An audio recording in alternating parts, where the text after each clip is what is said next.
How's your Afrikaans? Terrible. It's never improved. No.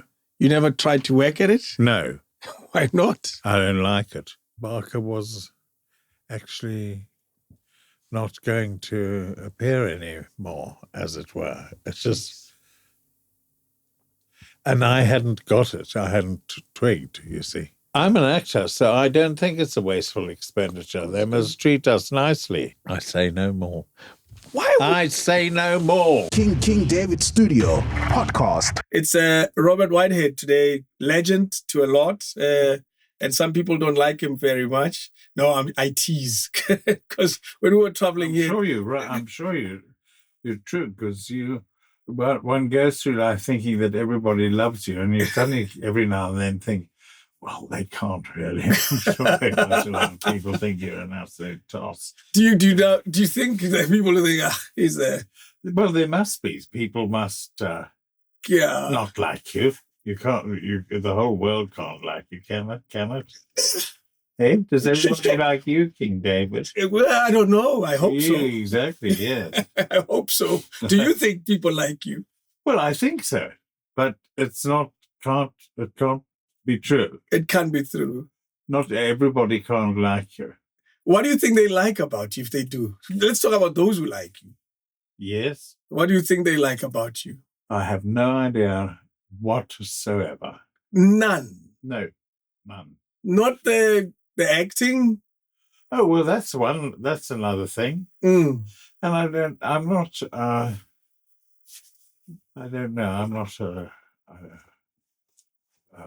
The older I've got, the more I realize that I'm everything that I don't think I am. So there's a lot that's changed about you, how you see yourself over the years. I think so. One spends much of the time thinking you're a wonderful guy or a brilliant artist or this or that. And people, not everybody sees you like that. It's not possible. And you live on it, accept it and move on, I guess. You have to. Yeah. I would think. You would get into a terrible state if you hang on to that too much. You know what I mean, David? No. I got you completely. Have you got me? You're a Joburg guy through and through. Absolutely, yes. I was born here. I spent most of the 70s out of the country. Okay. But otherwise, I've been here in Joburg. Why did you have to go out of the country? Because the police were after me, which is a complete lie. I went to London to study furniture and textile. Who came up with the suggestion that you should do that in your life? Well, I wanted to do interior design. Okay. You always had to have another career. That was a proper thing because theatre wasn't real. It wasn't a proper career to have. And once the family didn't like it, particularly. They loved the theatre. They thought that their son was going to go in. It was too terrible. That was my other. It was the backup and career. It turned out to be the backup career because I never really did it.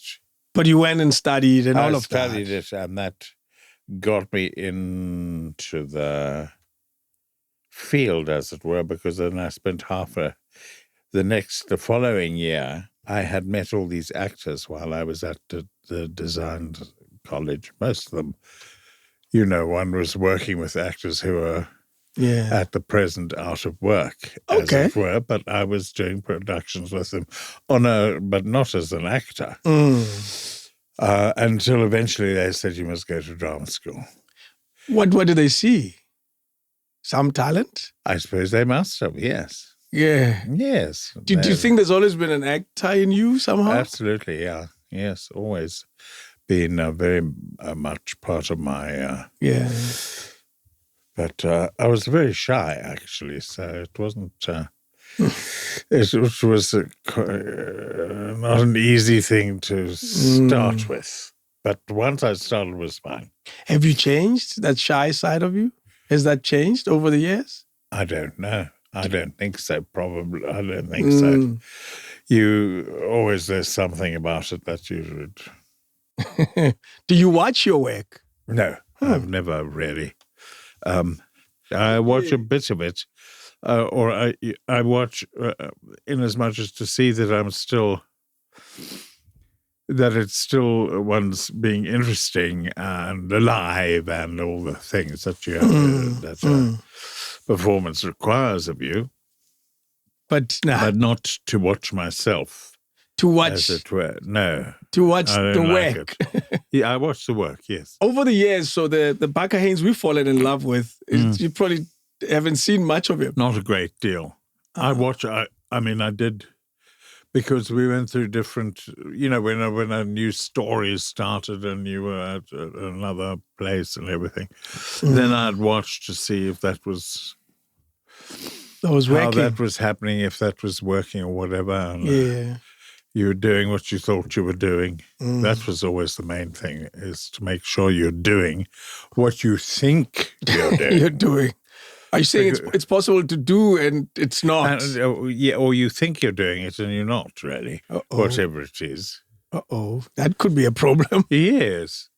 You must have the right directors around you, though, to try to guide that in the right think that's direction. part of the job of a director, is to help you with that very issue of not thinking you're doing it, and that you're not doing it. You come back from London, come to South Africa. That gives you a job. Does it give you an opportunity immediately now as an actor? Not immediately, but it wasn't very long.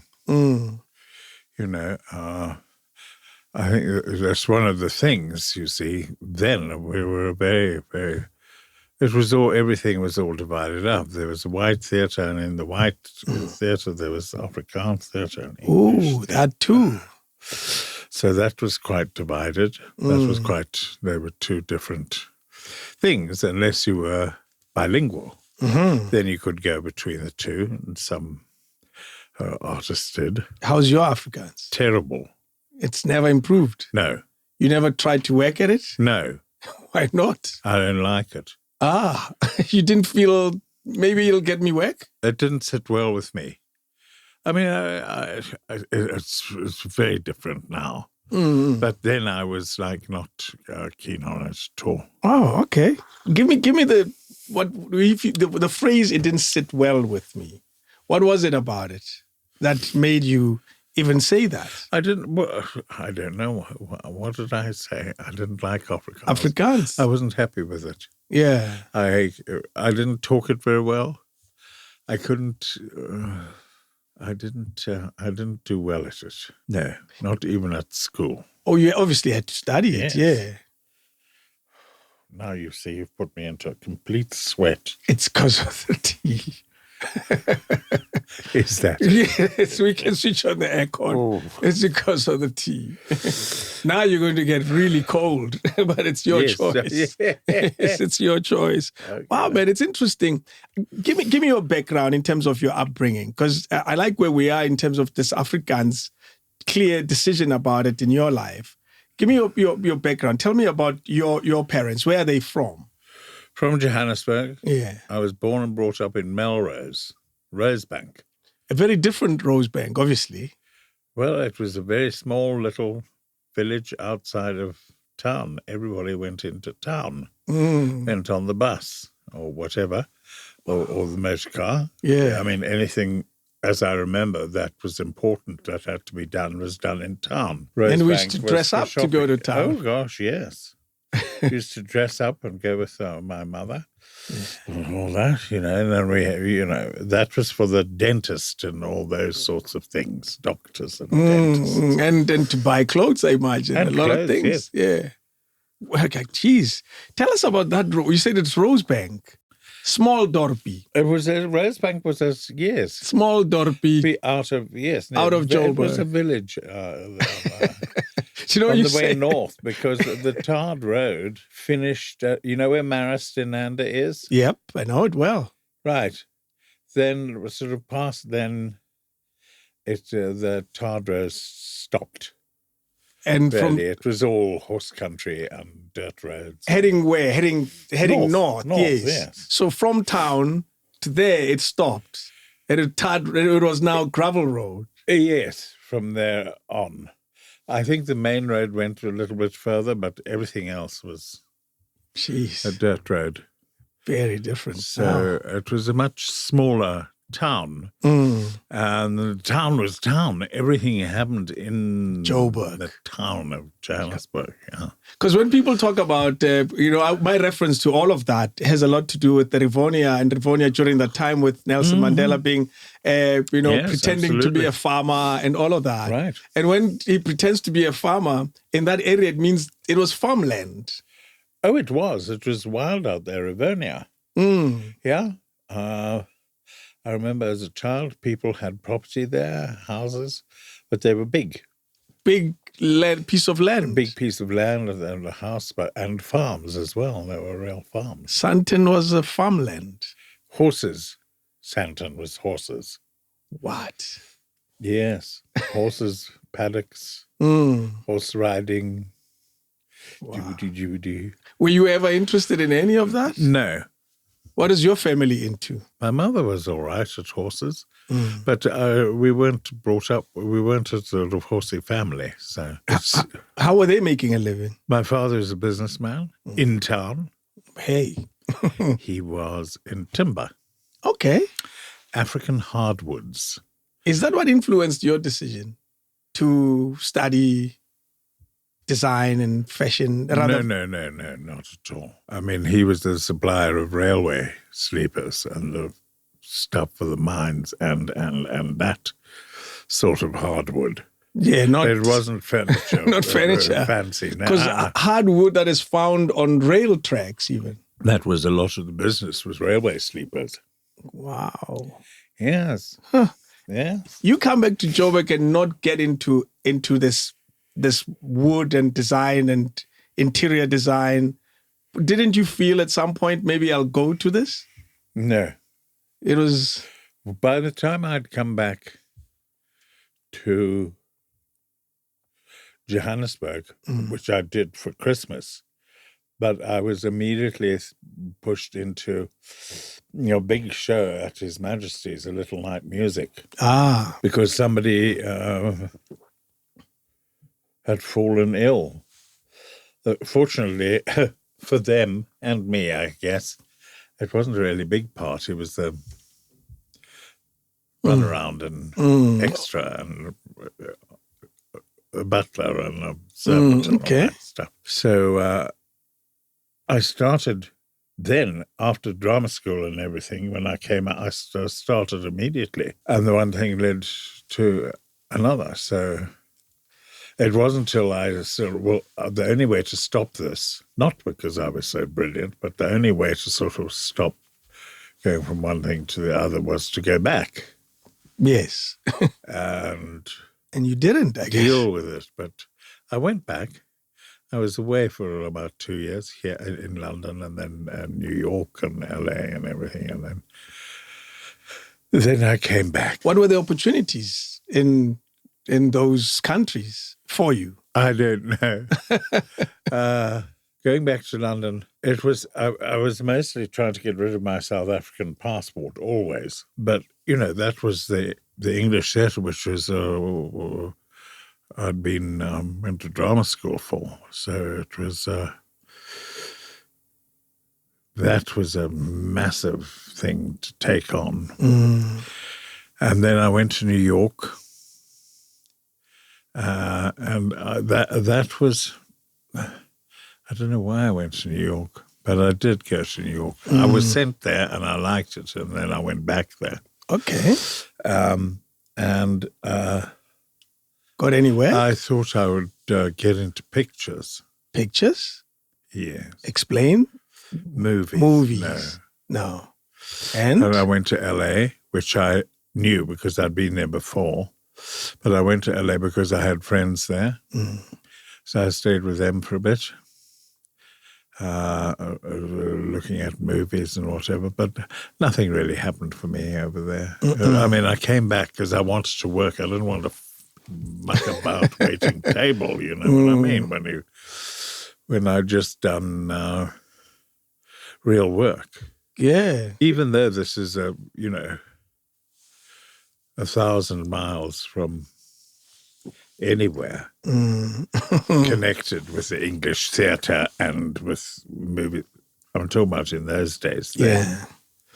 We were a tiny little country, a pocket of things, and much hated, which is also not a nice thing to be. So hated in the world. Everywhere you went. Yes. Oh, what was the reaction though? Do you remember anyone? People just didn't like you. Wow. Didn't like that. Didn't like. They liked one's self when you obviously you got to know people and make friends and everything, and so then. But initially, arriving in a place as a South African or on a South African passport was not a good thing. No. No. You make a statement that you always wanted to get rid of your South African passport. What does that statement mean exactly? It means exactly that. You didn't want to be a part of this. I didn't want to be a South African, and I didn't want a South African passport, which made me be a South African, and which it was a sort of mad fault of my parents who had dual nationality. And once we became a republic, there was one thing that they had to sign, which would have entitled my sister and I to choose whether we wanted a British passport or not, and they didn't. They didn't sign that? No, that wasn't signed. So. They chose a country. It was just not. They didn't choose for us. They just it just wasn't dealt with. It wasn't. I don't know why. What, but it caused a deal of trouble.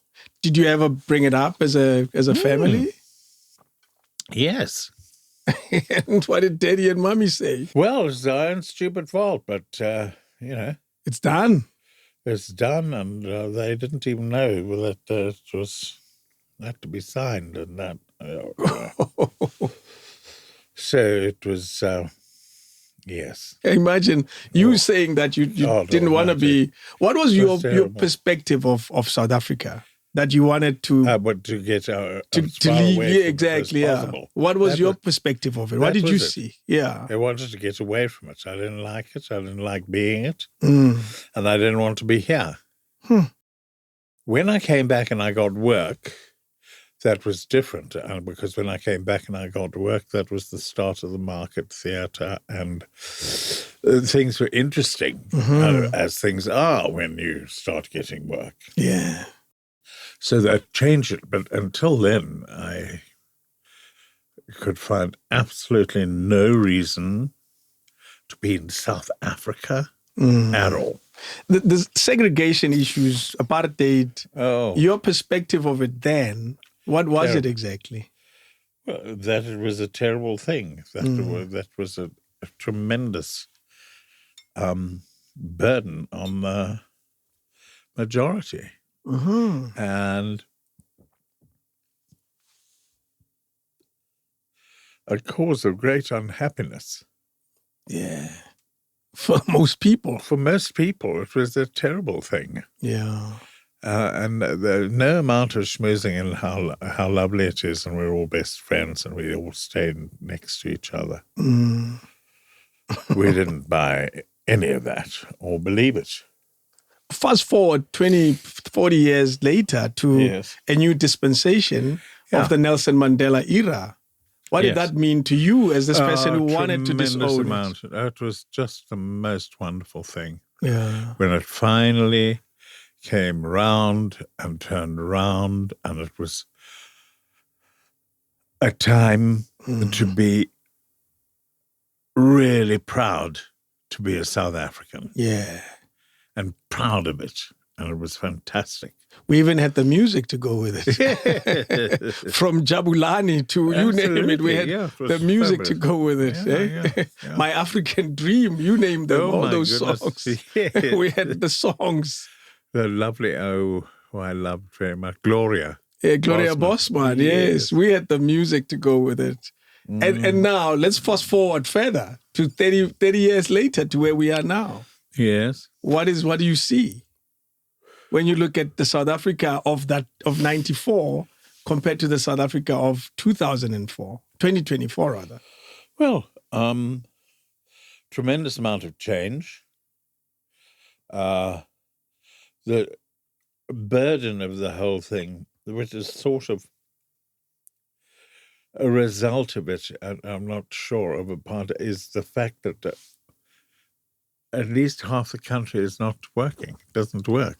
That I find absolutely very depressing and fearful situation that we should be in. And I don't know how one avoids such a monolithic problem. Yeah. Until this becomes a manufacturing state and not just pulling things out of the Chinese jewelry cupboard and handing it away. Interesting. I saw a speech by our president. I thought he didn't know that we send raw material to China and buy it as finished products. Yes. I thought he didn't know that. He knows it. He knows. And then why very little is done about it?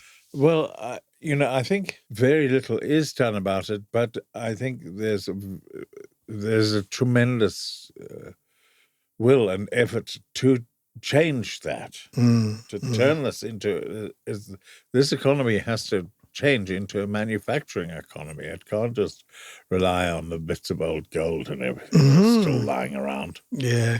And that doesn't belong to us. It doesn't belong to us anyway. Yes. Hey, where are you going now? He's just walking out. He's giving us our freedom.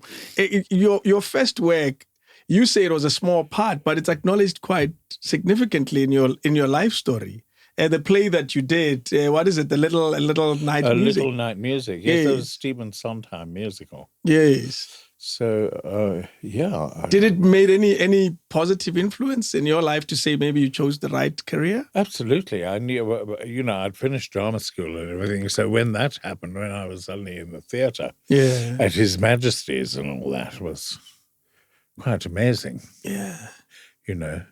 Even though I knew it wasn't, it was 8,000 miles away from the West End. It was still a gig in Johannesburg. Yes, big theatre and everything. So there's another one, Gypsy and Gypsy. I went into Gypsy after that. Yeah, it was a big Brick Hill Burke musical. And then I was a long time. It was a 6 month run because we went to. It was still Rhodesia then. Can you believe Salisbury? So long time ago. Yeah, it was before Mugabe. Yeah. Wow. It was still hanging in there, just. Yeah. Do you remember those shows in Rhodesia? We went with. It was Tur Peter Tureen. I was working on a wonderful play, Simon Gray play called Otherwise Engaged, with Hal Bennett and various others. And we'd been all around this country, and then we went up there to Salisbury and Bulawayo and came back to Johannesburg. And it was all very exciting. It was a 6 month gig, which is a long time. For a new actor. And for South Africa, as I found out, one sort of thought maybe that this is how things were. The messages in those early plays, were there any political tones in them at all? Do you remember, or they were just entertainment and no? Well, no, they all had a real thing about them, but they were not overtly political plays. Yeah. Well, the sort of thing that was being developed here and that became that sort of theatre, which was very, very political. There was a long era of political theatre. Exactly, yes. Because the Asina Mali, all those stories of the native who caused all the trouble. Right, yes, yeah. You worked on that. On Native? Yeah. Oh, yes. I directed it, actually. Vanessa and Danny and Vinkesa, Danny Keir, the late Danny Keir. Vanessa Cook, they wrote it. Who were the main characters on the show? Who was on stage? I don't know. You must remember someone. John Carney. Young John Carney. Much younger, yes, than he is now. So he's still very active and he's 80 years old or something. It's outrageous. And he still runs around like he's 40. Exactly. Jeez. So you directed the very young, early John Carney. And how was that experience? Well, youngish. Youngish, I suppose, yes. Yeah. But it's what? It was, I was just, I was sort of starting as a director. Mm-hmm. In the theatre as well as being an actor. And so this was my biggest and it was also the year of my, Manny and Barney used to appoint somebody else as a director. Mm-hmm. Mm-hmm. They used to appoint one of the directors as one of the directors, I suppose. What a big deal. What you were going to do. So Native was the big show I did. Entertaining Mr. Sloan. Mm-hmm. There was the other show I did. And... Companion? Is there a show like that? What? A companion? No, man. I got my facts wrong. Yes. Well, I tried. Yes. Well done. Now, you're right. It's cold now. I'm just going to put this back on. Yeah, we'll switch it off. No, don't worry. And how was your experience as a director early on? Was it something that you took on to like fish to water? Kind of. I had no intention or desire to do anything like that. I was an actor and I only wanted to be an actor and finished. Yeah.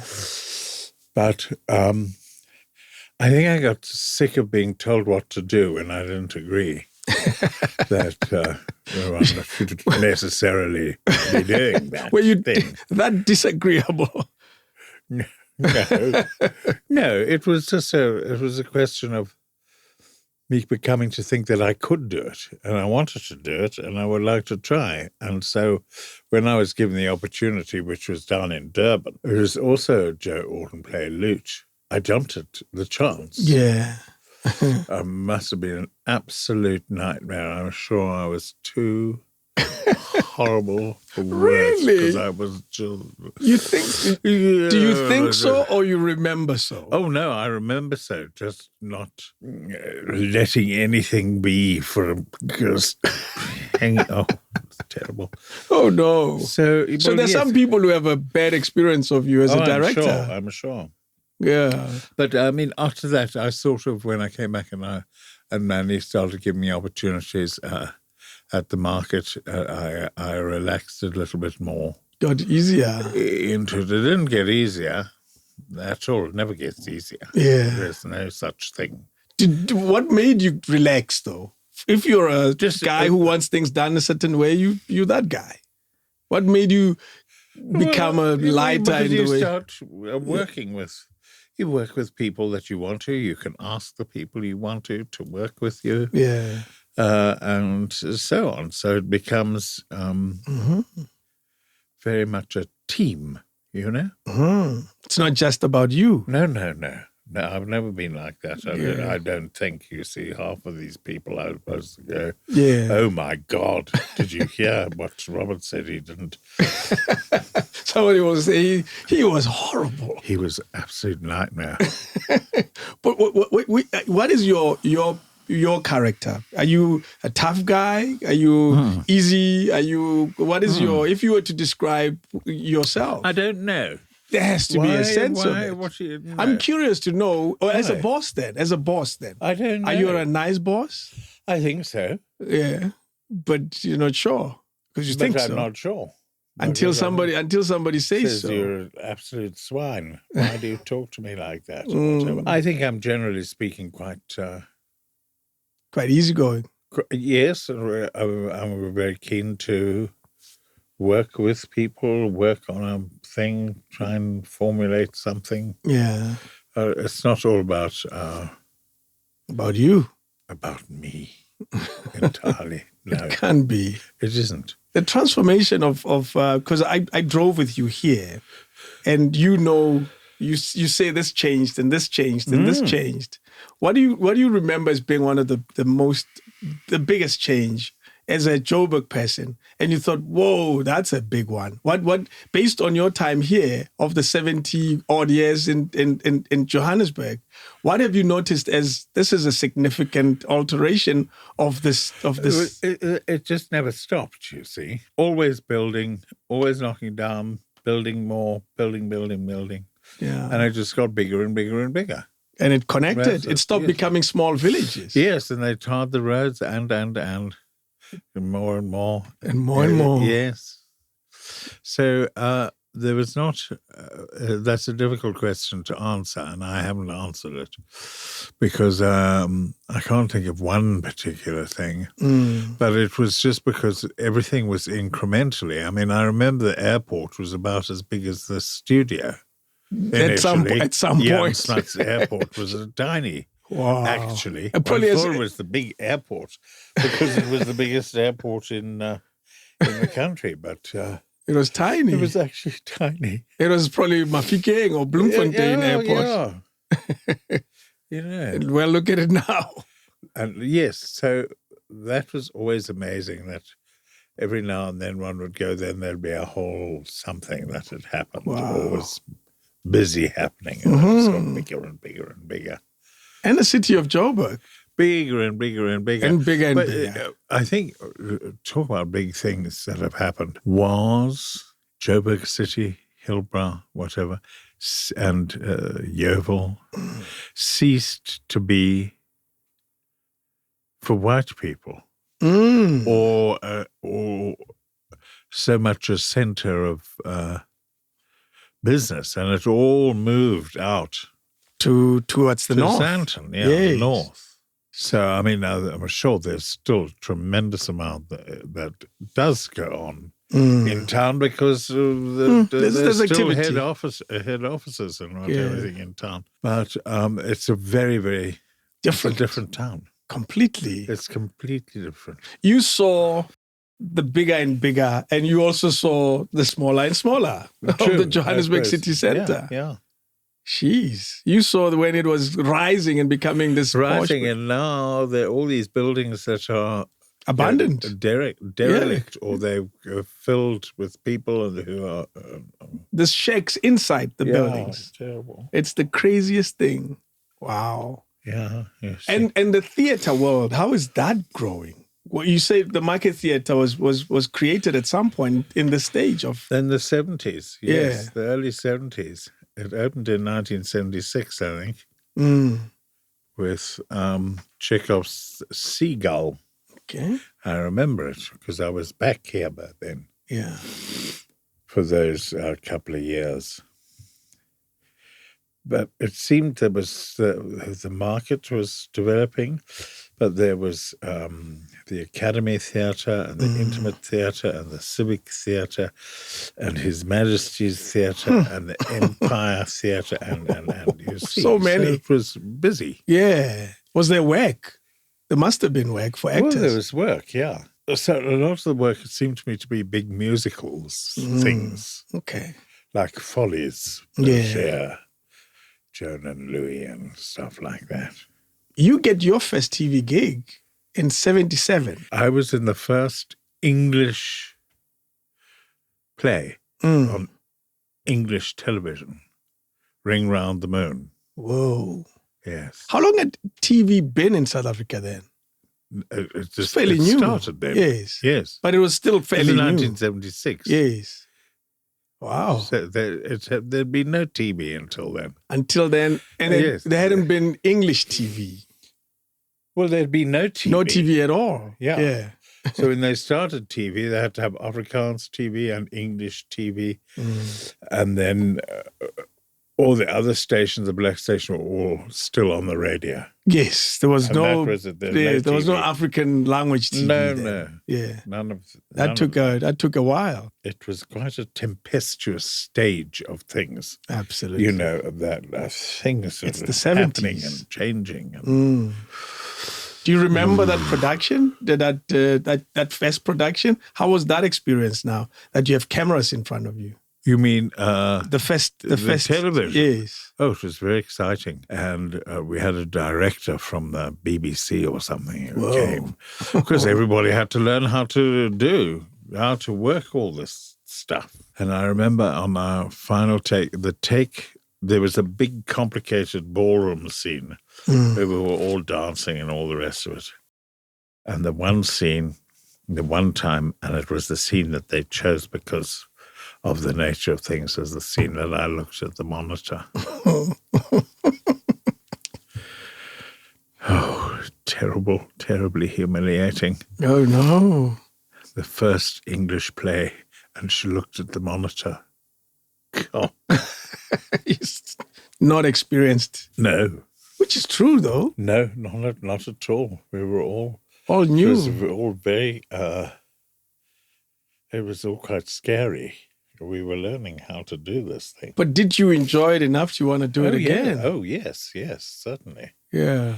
Certainly, and it was a great thing to have there because the English TV station was mostly one that did plays. Okay. Dramas. Yes. Easy. Yeah. Television dramas. Was there an audience? Oh, yeah. Yeah. Oh, my God, yes. People used to watch the patterns, the stripes. The stripes. And wait until it started.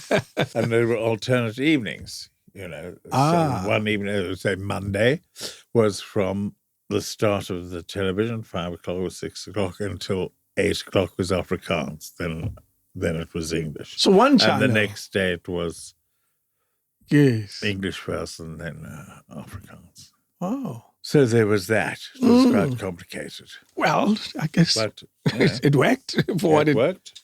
Yeah. And we were all there, because that was one time where the English and Afrikaans actors all worked together because we were all there in the canteen and whatever. In the same space? Yes, even though we were rehearsing different things. But at least you... Yes, we were in the same space.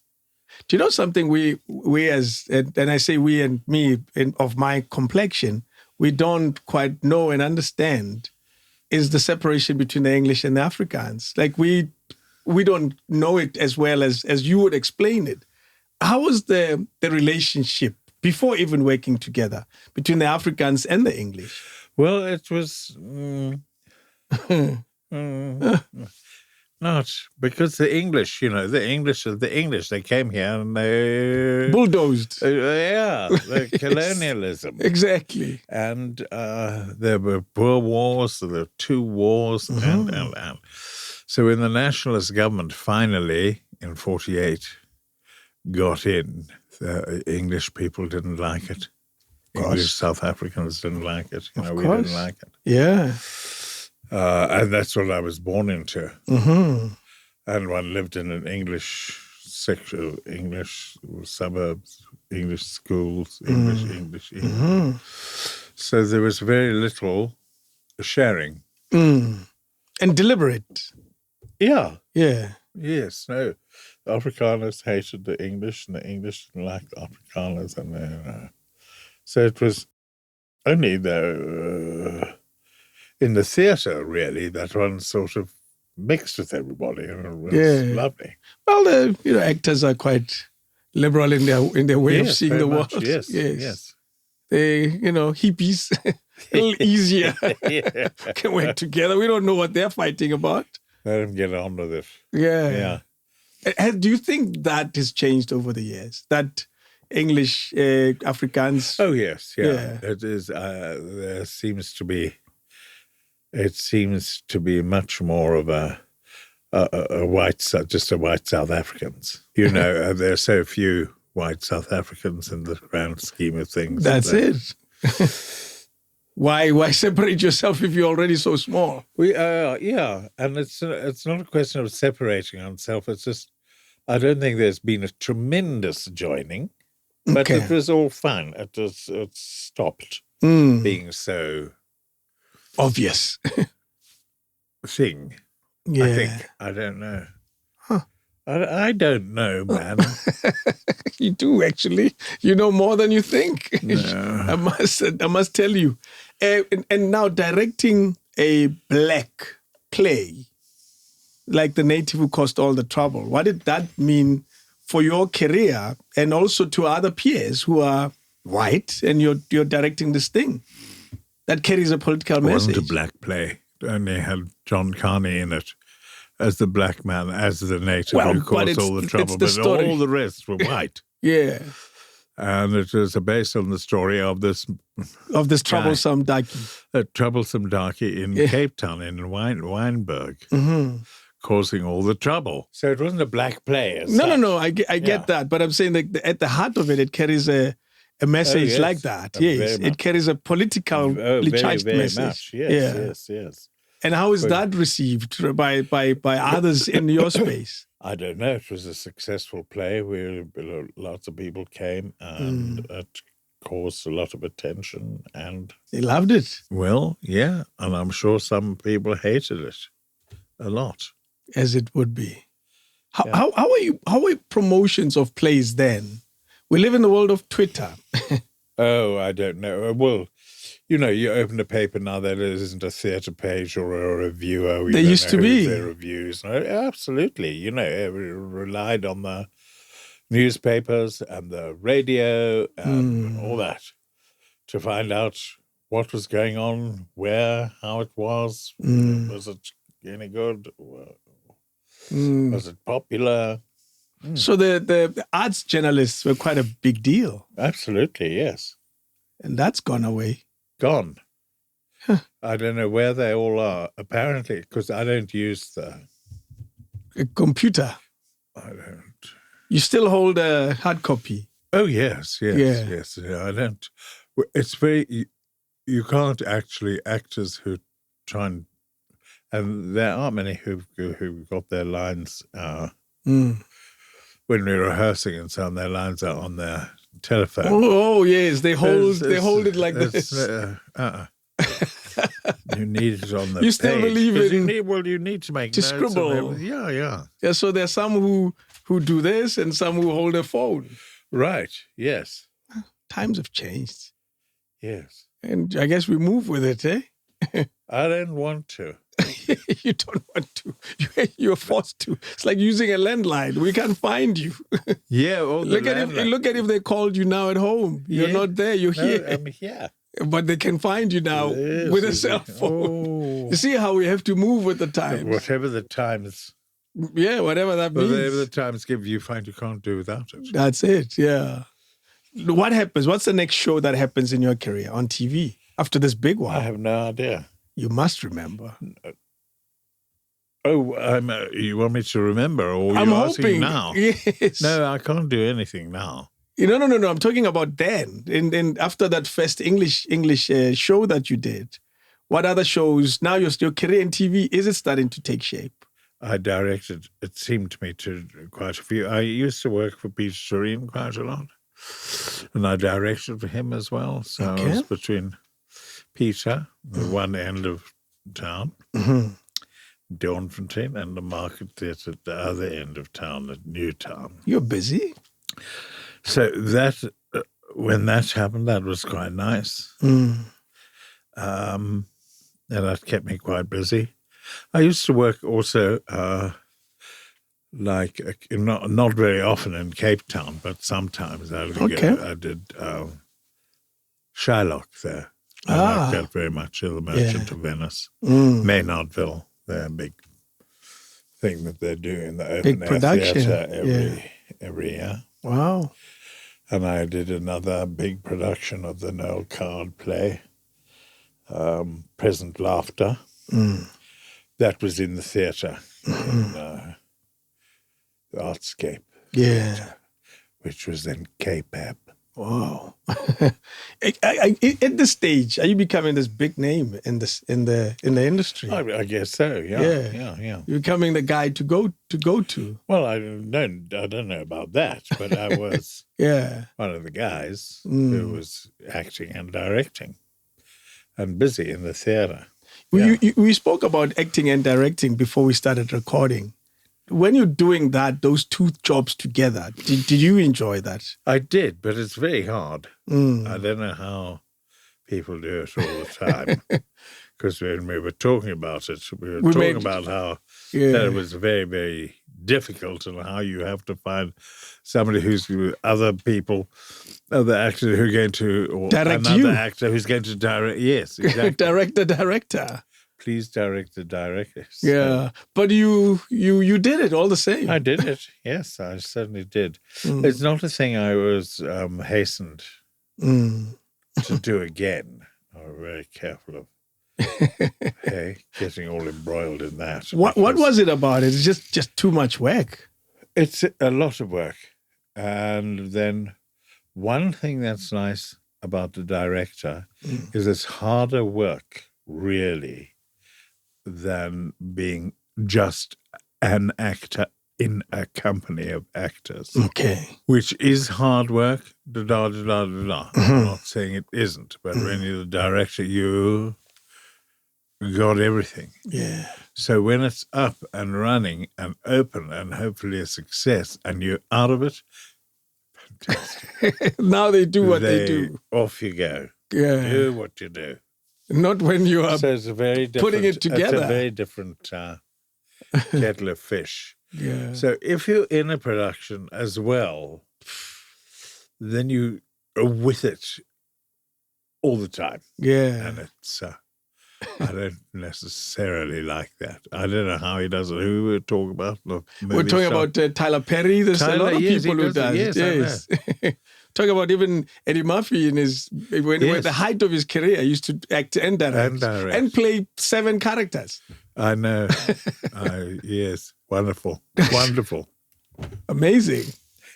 Wow. You were celebrated as this big television star, but your career has so many plays. Yes, I did a lot. I've done lots of theatre. Yeah. But then when I went when I joined Isidingo on the TV to play Barker Haynes. Yeah. I can't remember what year that was. It was in the early 2000s, 2003 or something. Yeah. Then what was nice about the working situation there, because some productions have their actors there, whether you've got a huge part or one line, you're there all day. Okay. But not Isidingo. You went in to work on your scenes. Only when they needed you. Only when you were called. And I mean, as a lead, you were called a lot, but time fluctuated. So of course, yeah. That was very nice. And I was sort of thinking, oh, well, that'll allow me to do other things. No. It didn't? No, not really. I mean, if you wanted to do something else really very much, then you had to give them notice. So you get time from off. The year before to take to take those months to go and do that thing. So you're saying during those years you focused largely on Isidingo? Yes. Wow. Yeah. And that was 13-year time frame? Something like that. Yes. Quite a long time. 12, 13 years. Yes. So when that all sort of came to an end, it was that was quite hard when it came to an end. The thing is, the character of Barker Haynes, there was the writing teams who were very talented, but they couldn't write for him anymore as international rich person with offices all over the world and multi-billionaire. And he just sort of became a sort of hotel manager in the end. So they couldn't. So it was like, no. What do we do? Yeah. Jeez. How did that character change your life? Dramatically. It was completely thing. Yeah. It put a stop to my voiceover career. Oh, no. That is one. Oh, no. Thing. And that has never recovered. How did it do that? Because now people knew who you were. I couldn't do that. Or you couldn't They go would to phone and the... I'd have to say, no, I can't do Monday, and I think maybe I can do Friday afternoon or whatever. And eventually They just stopped calling. stopped calling, and that was the end of that. Oh, no. But I did a voice job. Was it about a week ago? It was last week sometime. Okay. And they were all fantastically complimentary and excited and everything. Yes. And they weren't kids by any means. And very thrilled that I was doing this voice again. So, I hope I get some more work. So you still enjoy the voice work? Yes, because that's what I do. I do radio at the moment, and I'm involved in some radio work. Yeah. I see you walking in and out of this ABC. Yeah. Yeah, even a week Do you ago. see us? Yeah. On Thursday. Yes. And Friday. Uh-huh. Okay. You leave sometimes you leave around 12, sometimes you leave around, 3. Yes, around 3. That's why I see you. That's when I knock off or I walk in. Oh, I see. Yes. David, fancy that, eh? So what is it? What project is it? This radio work? The Saturday night dramas, plays for SAFM. Saturday night, yes. So you record them K2 level somewhere there, those studios down there. Yes.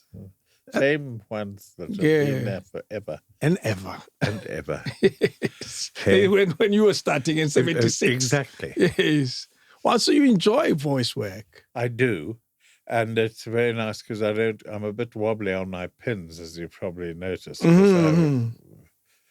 There's something about my balance that can't be fixed. So voice work doesn't need much. Look, hey, this is voice work is much better. Exactly. Much better for me. When did it start for you, the voice work? Because it's a craft that somebody has to identify. Yes. Well, I was helped by an actor called Erica Rogers. Okay. I was in a play with her. She was in A Little Night Music as well, playing the Countess what. Anyway, so there were those actors, and she was one of them who introduced me to the people, because there was a lot of radio being done then. Not as much anymore, but yeah. Yes, not anymore. Springbok Radio. Stories, serials, what. So I was introduced around and we got into the radio. I was doing more radio than commercials. What?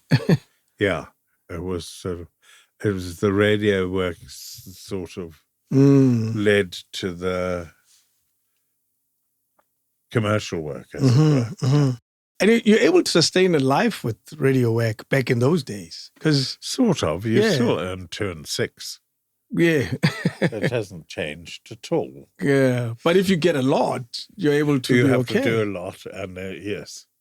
Yeah. You have to get a lot all the time. And the beauty of it is you walk in and out sometimes. As in, it's not a full day production. Oh, God, yes. Yeah. Yes, that is nice. Yeah, you walk in and you can move from one studio to another. Yeah. Yes. This studio we're in has recorded a lot of radio ads. Really? Yeah. When I acquired the studio, that was the business what you were doing, I was in. Was the business. Yes. And we used to do a lot of African language radio ads. That's why I'm aware that it's not as much anymore as it used to be. I see. A lot of the clients would rather use other mediums, social media and all of that. That. A lot has changed. Yeah. Anyway, let's go back. Shaka Zulu. You played on that, right? I don't remember. You must remember, right? Is it a big character or a small character? I think it was a small character. He was a journalist. Mr. Simpson, he was a journalist. In Shaka, yes. Yeah. So I was quite in and out. Okay. Big production. Huge production in Durban and then Natal. Yeah.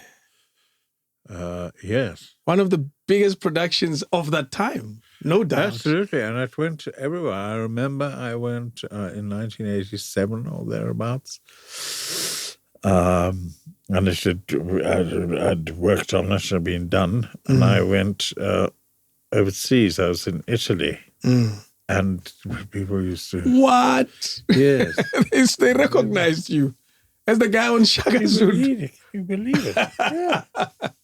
It looks like that was quite pleasant. A pleasant experience. It was amazing. Hi. I'm that guy. Was it the first time you were recognized by total... Pretty much, yes, by total strangers in a foreign country? It was fantastic. Jeez, I didn't even know Shaka went like that big. Yes. It was very big it was very big in Canada.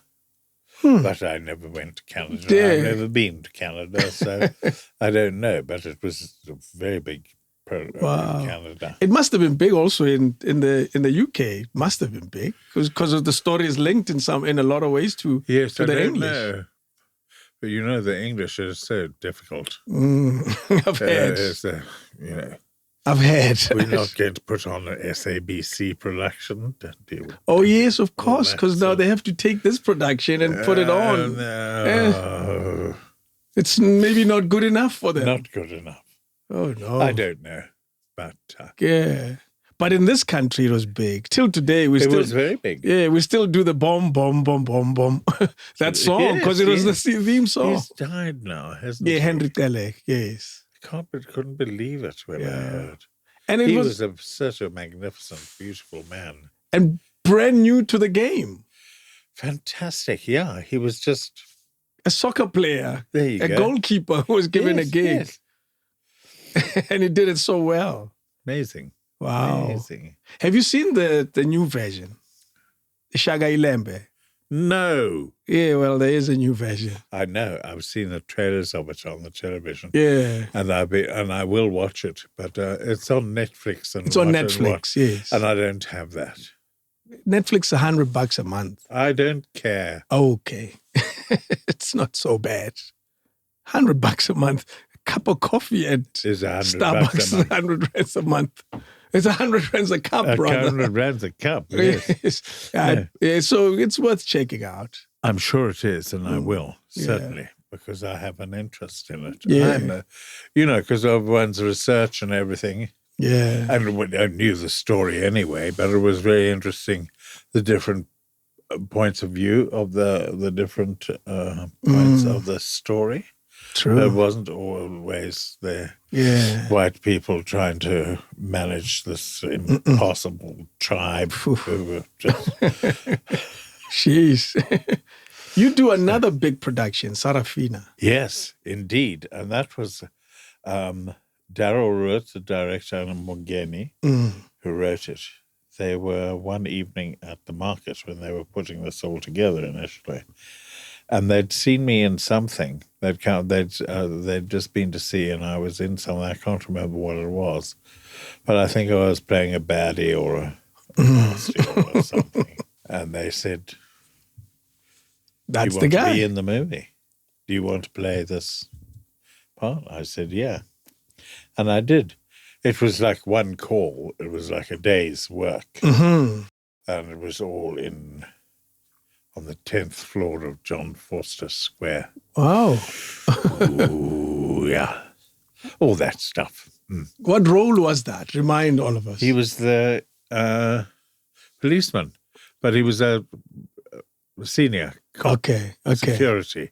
Afrikaans policeman. Oh, yeah. Yeah. Ooh. He was like a colonel or something. Very, serious. Very... Yeah, so that was... but that was another big show. Yes, a big show with Hoopie Ogobek and everybody else. It was fantastic. Yeah, what a time also. Yeah, yes, it was. It was a wonderful time, yeah. That time in particular brought about, these black actors, young black actors to television space. In terms of your perspective of what has happened with the evolution of these actors that you've worked with, some on Isidingo and all of that.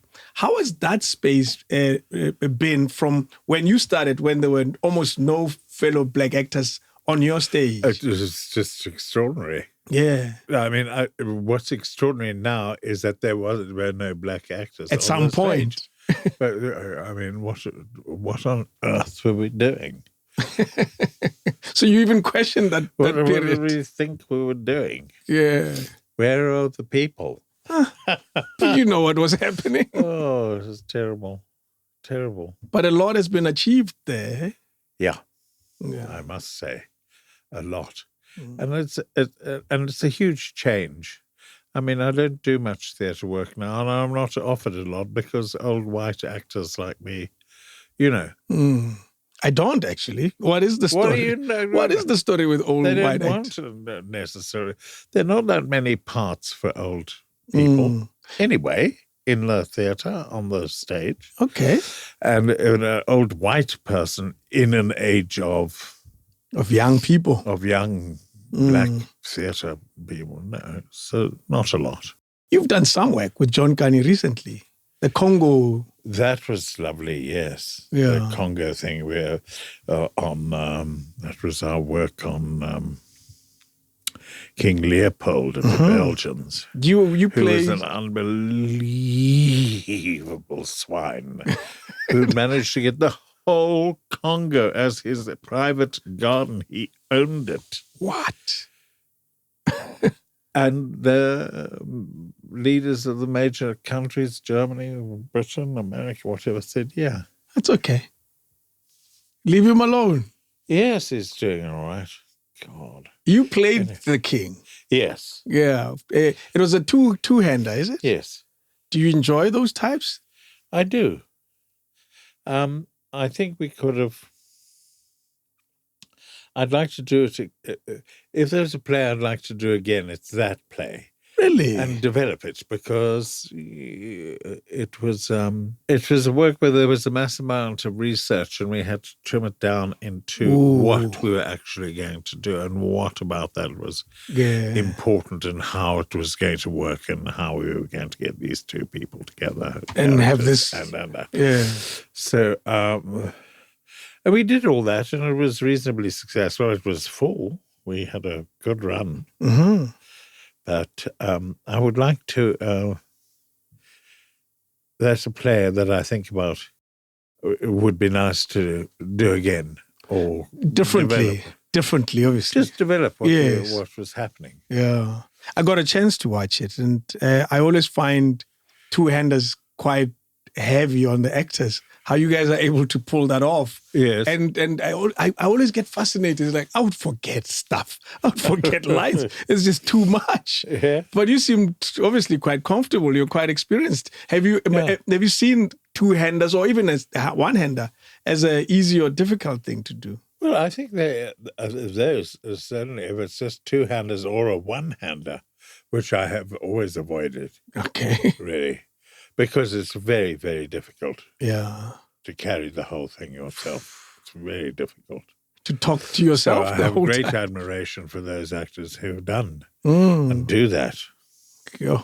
And I guess, would you consider it as a mark of brilliance to be even able to pull it off? Well, a one-hander. A one-hander, yes, I would. When I remember my friend, the late David Butler, he used to do those wonderful one-handers.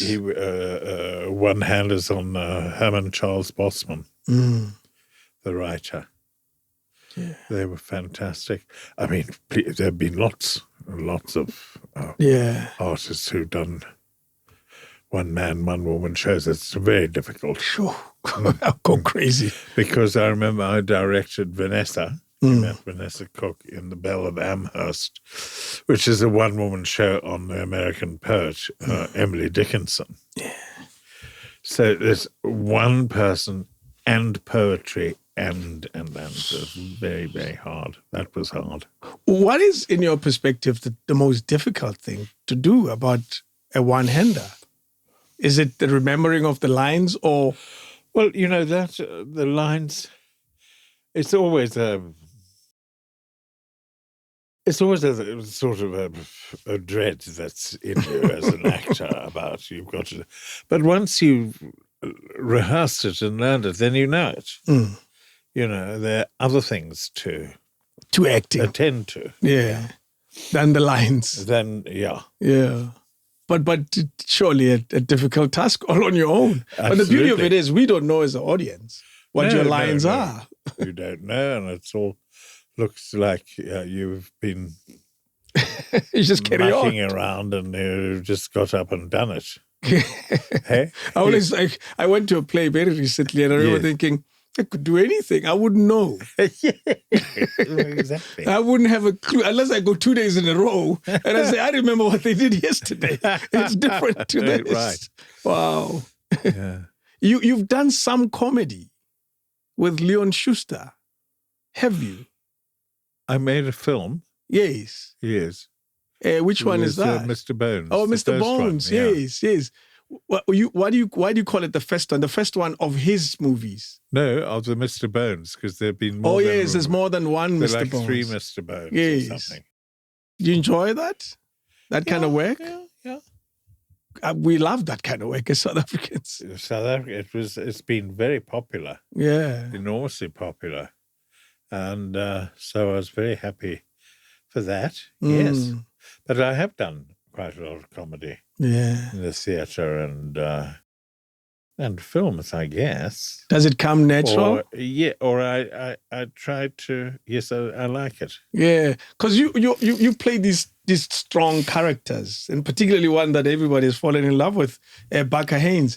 We almost struggle to see you be funny from that guy to. Yes, yeah.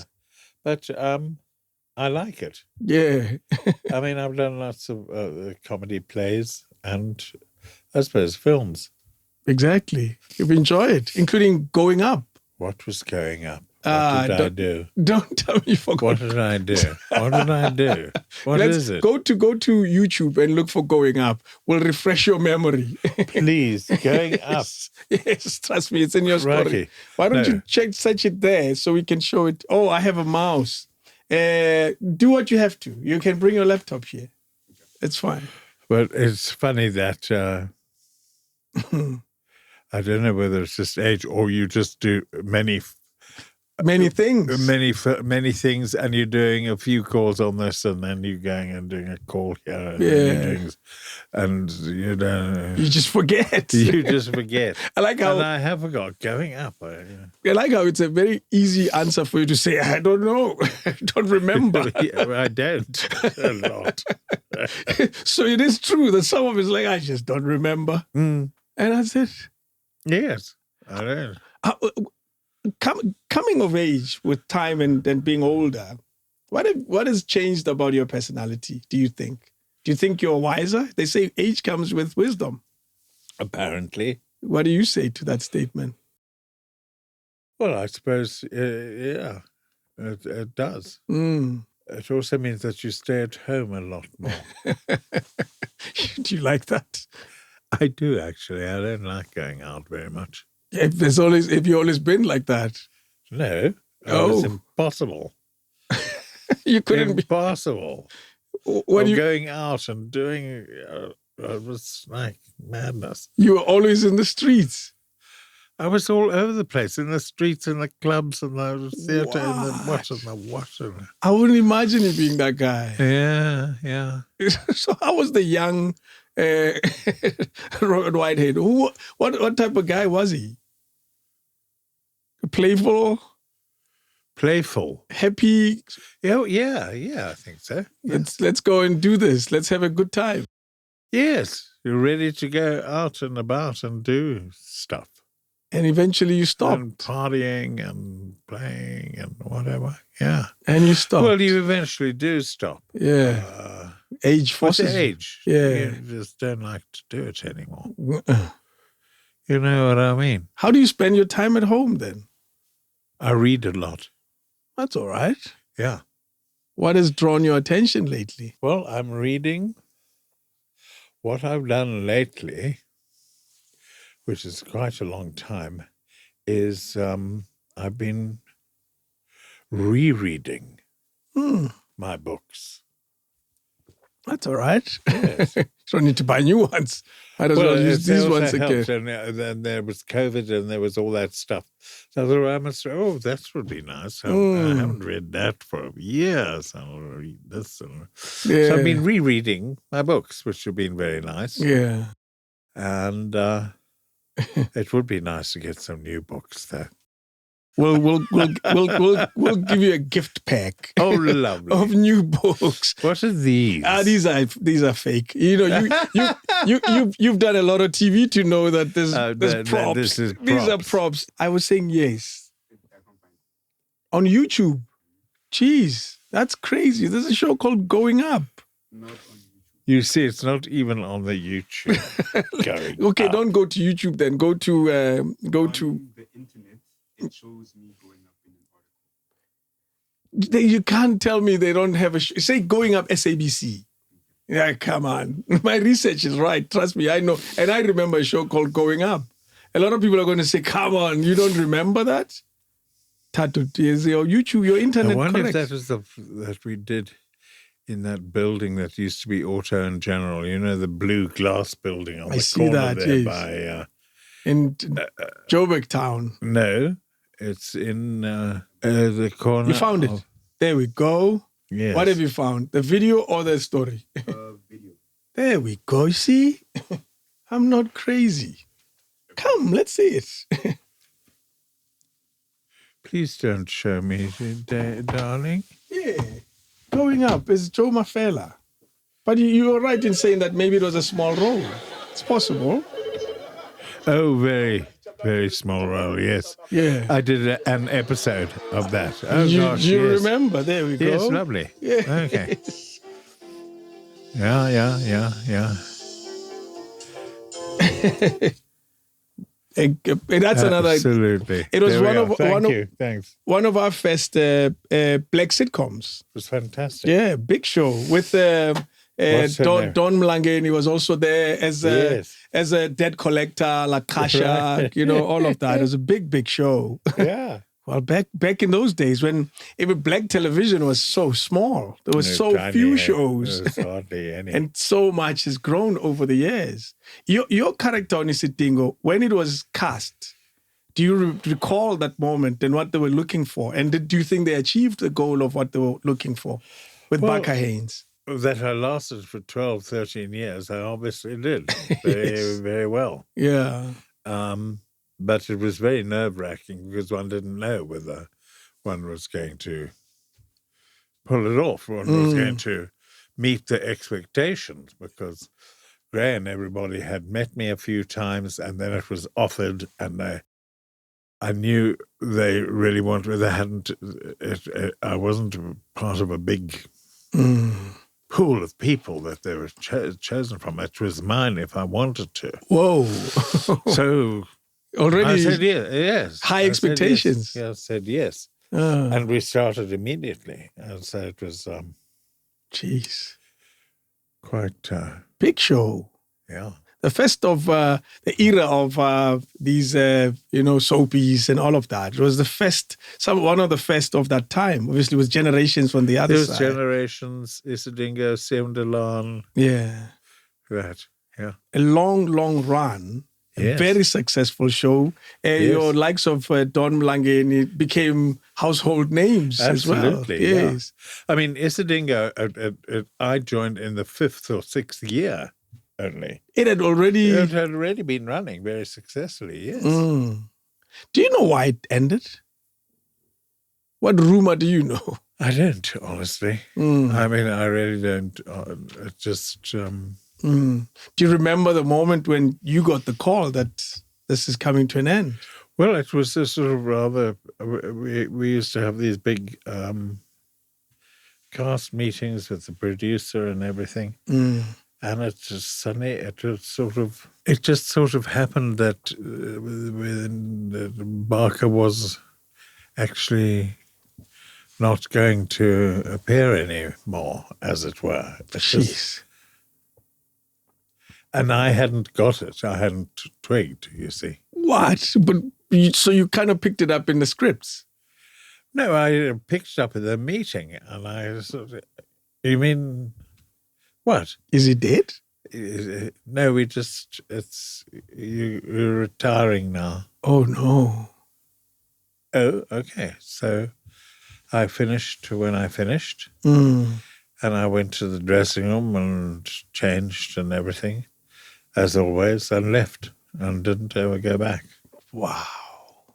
Wasn't there a farewell party of sorts? I was offered, I didn't want a party. Yeah. I was offered a dinner party or something that I could invite anybody I wanted to, but What was your reason for saying no? I didn't feel like it. Hey? It sounds like it wasn't I an was easy just moment. suddenly like, oh, fuck, no, I don't want to. Yeah. If I'm going to go, I'll just go. Yeah, let's forget about it. Absolutely. How did it make you feel at the end of your character? I was very sad. Mm. But as I was saying, the writing, they weren't able to Right, for this guy anymore. Yeah, right, yeah, and that's why. Not saying that there's anything particularly wrong with that. They just didn't. Right. So you're saying a part of you understood that? I understood why he couldn't go on. I mean, I knew I couldn't go on doing this This guy being this glorified hotel manager, acting. No. And it was terrible, because at a certain point, some years, obviously before I left, my daughter, Leonie, who was played by... in the show? Yes. Yes, she died, you see. Oh, yes. It was played by... I forgot now, but yes, I remember that moment. It was a big moment. Because remember, Isidingo used to make the news. Yes. We were close. And it was just, boom, like that, an accident. That also another car thing. accident, car smash, boom, finished. Yeah. We had to negotiate, all of us had to negotiate that whole thing and all the rewrites and everything, because when one of your leading characters is just disappears, you have to make some sort of explanation as to why and how. Yeah. The significance of Isidingo to popular culture and how it was able to carry stories of what was happening in everyday society. Right. It was a very good thing. It was very good at that. Yeah. Because sometimes it would be in a story, or an element of the story would be before it actually emerged in the newspapers. Imagine that. Yes. It was fantastic. That was always fascinating. How was that done? Wasn't it shot way ahead, and then parts of it would be, but not so far ahead. But it was. Yeah, because I always found it fascinating that, this is what we're talking about. Yes, this is... And Isidingo was carrying it in the storyline. That was always mind-blowing, I must admit, considering that other shows were not able to pull that off. And that was one thing that was very good about what we did. Yeah.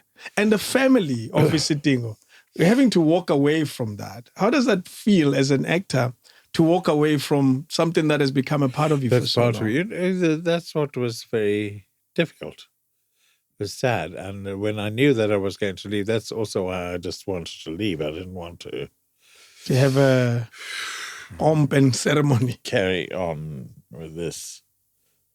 Which would look like you are dragging the departure. You're making it longer than it's supposed to. Yes. Just, okay. Can we just pull the bandage and move on? Go. Yeah.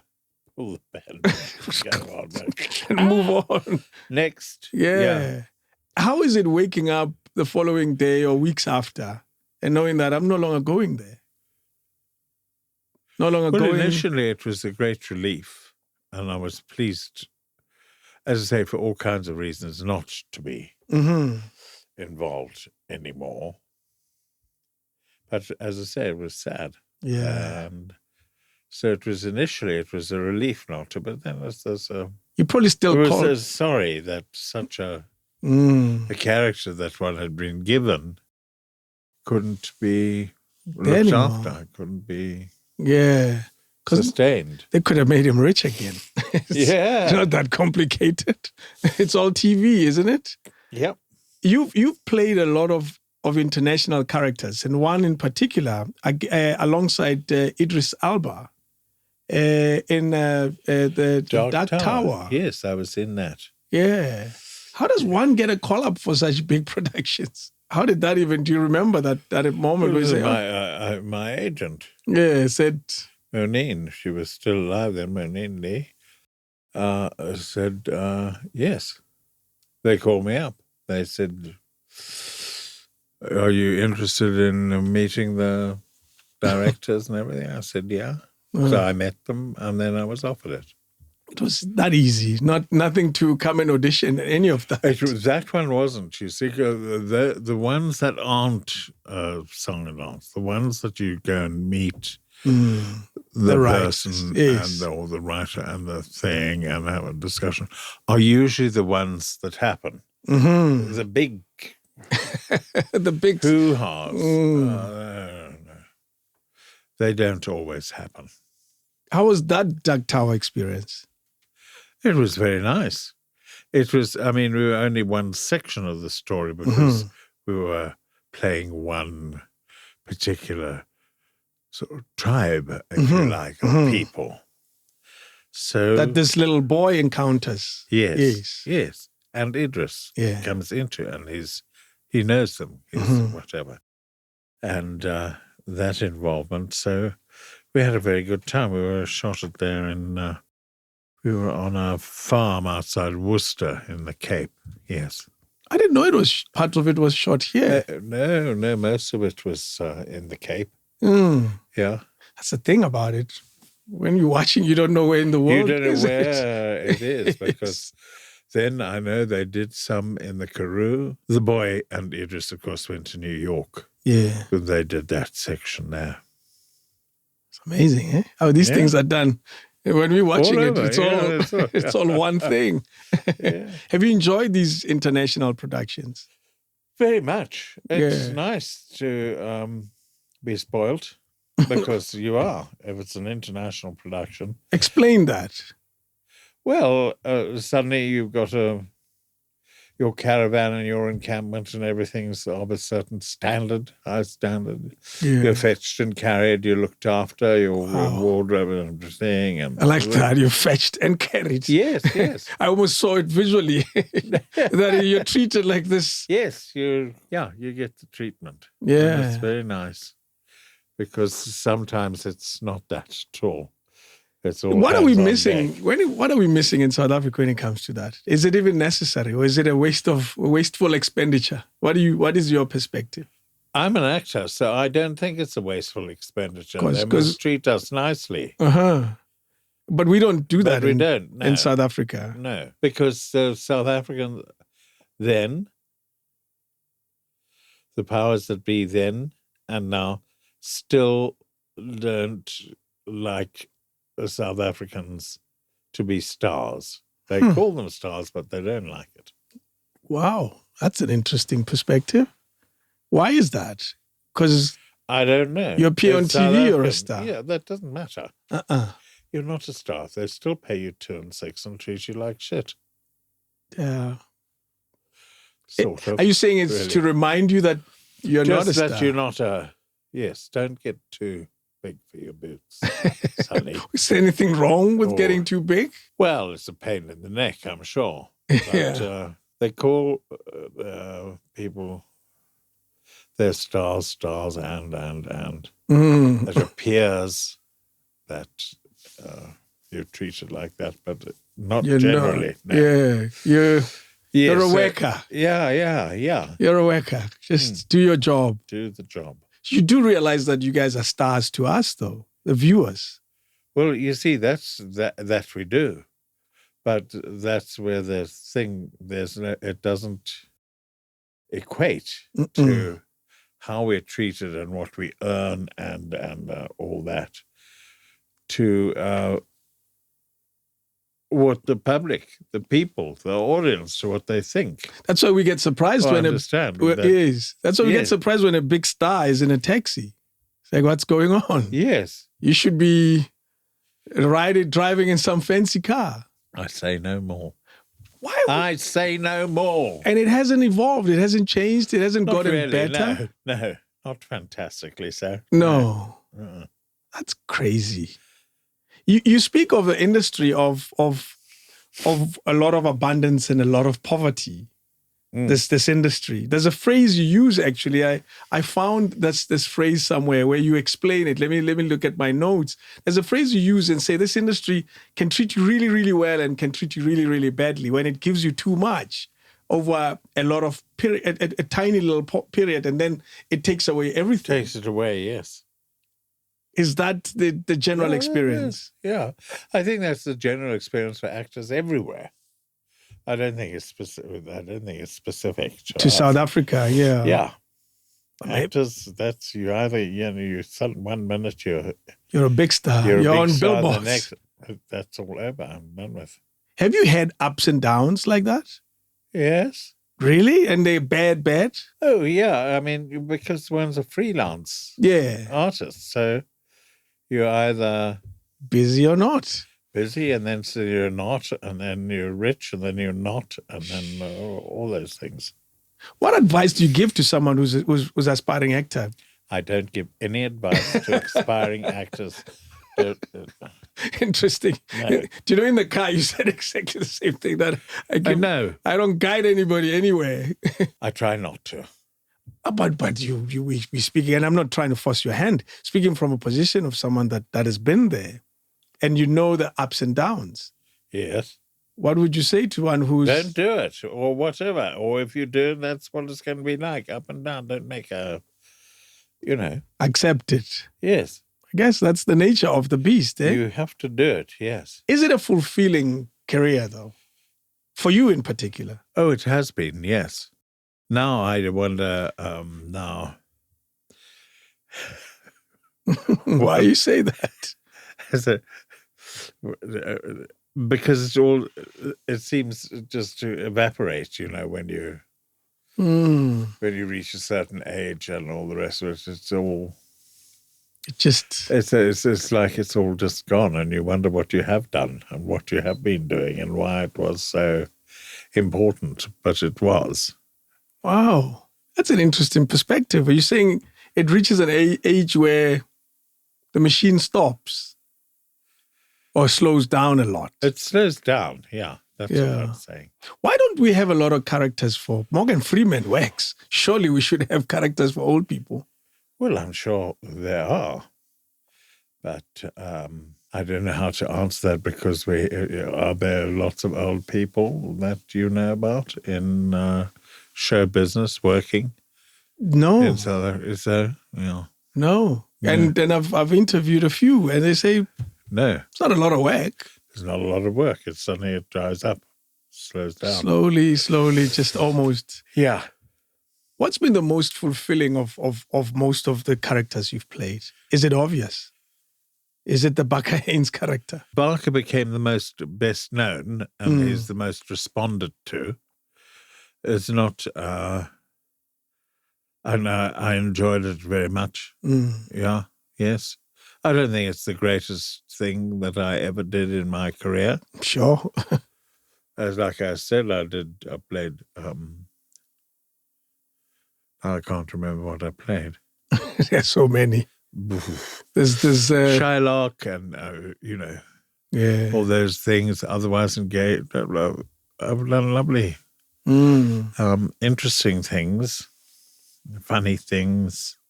Legacy, whatever, yes, all those sort of things in the theatre, and lots of So I don't know. I'm not answering your question very well. No, and I get it. Yes, Night Drive. What is that story?